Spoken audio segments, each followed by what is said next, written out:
Are you wanting to create more self-esteem rather than self-doubt in 2024? Well, today I'm going to go over some crucials that could help you do this in 2024. And if you stay until the end, I have an extra special point for you then as well. Now, hands up for me. After a really strong 2020 and 2021, after quite a tough 2019 of when I got into the whole personal growth space and well, even more and started really working on myself, creating a podcast, YouTube channel in 2020 and 2021, and having really great years there and sharing what I learned. And I continue to do so obviously through 2022 and 2022 and 2023. I actually had a very tough couple of years, or at least year and a half in 2022 and 2023. And although I could face the challenges a lot stronger than I would have 5 years ago before I did all this like personal growth work on myself, sometimes I felt really bad and the self-doubt actually came up quite a lot.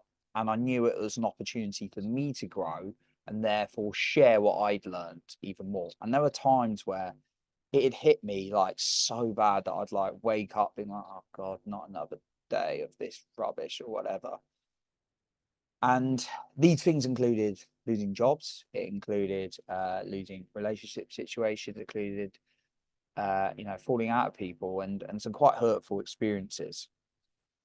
And it really knocked me. And my nervous system, I've done a lot of nervous system work, was very much in the fight or flight, anxious mode, or just really down and exhausted and shutting down. And I knew I had to change. I knew I've had to change, and it's still a process I'm working through, admittedly. But I've tapped into a lot of my mentors, a lot of the great information I've got, and been able to utilize it even more. Now, I want to share what I've learned and how I've applied with you today. And one thing I want to start off by saying is that there's a quote that goes, "The mind is a lousy master, but can be a great servant if you train it." I can't completely remember who quoted that. I found it so true. Our mind, my mind in particular, is through the years I've noticed this. If I don't train it, it will go in any direction. Usually it's negative because the mind is trained like that. The mind is naturally going to be negative. It's going to look out for dangers rather than what we want, unless we teach it to go towards what we want and then start reinforcing it with good positive information as well. And also it's been bombarded with, unfortunately, quite a lot of negative information. Now, I'm so glad you're here right now on this podcast because I want to be uplifting, give you that positivity, get you back into your natural state of love, of joy, of high self-esteem, which I believe we're all born with. We just get conditioned through our experiences differently. So if you're not training your mind from all the news, the social media comparisons and everything like that, it's going to think negative as well. And I got caught into that trap as well. Like looking back on situations and old photos and all sorts, and I was like feeling really bad.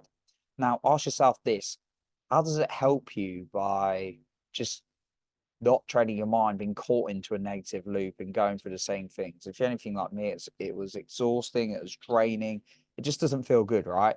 So I want to go through some good pointers for you that's really helped me over the years come through this, particularly in the last couple. Now, first one is to condition it with good quality people in your life. When I've had conversations with mentors and coaches, I've applied, what's the word? Hired a couple of good quality coaches. It's made a massive difference, particularly when I could see them in person. Talking to someone, bouncing ideas off, hanging out with the people that made me feel good rather than people who drain my energy, even if they didn't mean to. It's made a big difference to my life and made me feel more positive. And it's not about dismissing the negative. We'll come on to that as well. The second thing, though, is bombarding my head with, and the first one, going back to that, we are adaptive as human beings. We will adapt to what's around us. So if we're surrounded by negative human beings, we will adapt to that. We're surrounded by positive human beings, we will also adapt to that. So choose your adaptation. The second one, information, right? Again, this is actually similar to the first point.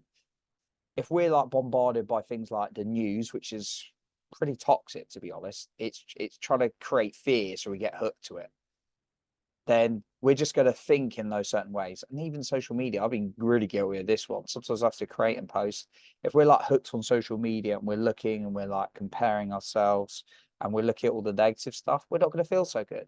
So choose your information correctly as well. And then the third thing is start questioning some of your fearful or negative thoughts. When they come to the surface, don't just try and push them down because they'll come back stronger.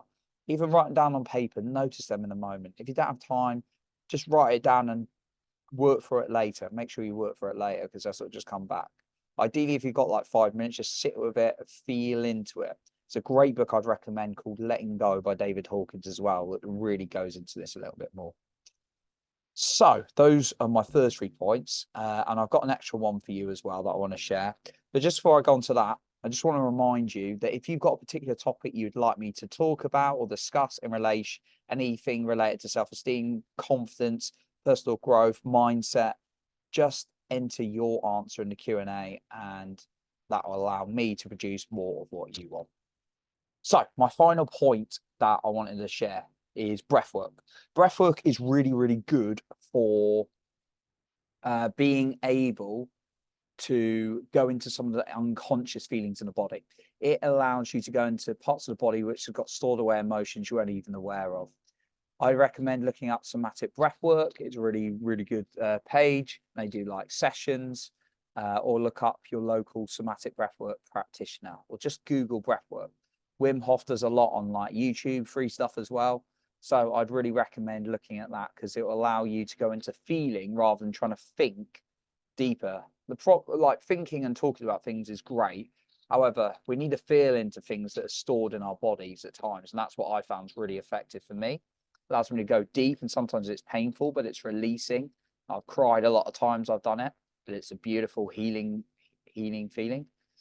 All that rhymes. So breathwork would be my extra recommendation there. So I appreciate you for being here. You're improving other people's lives for being the best you. And remember, you are in control of your own self-esteem and confidence.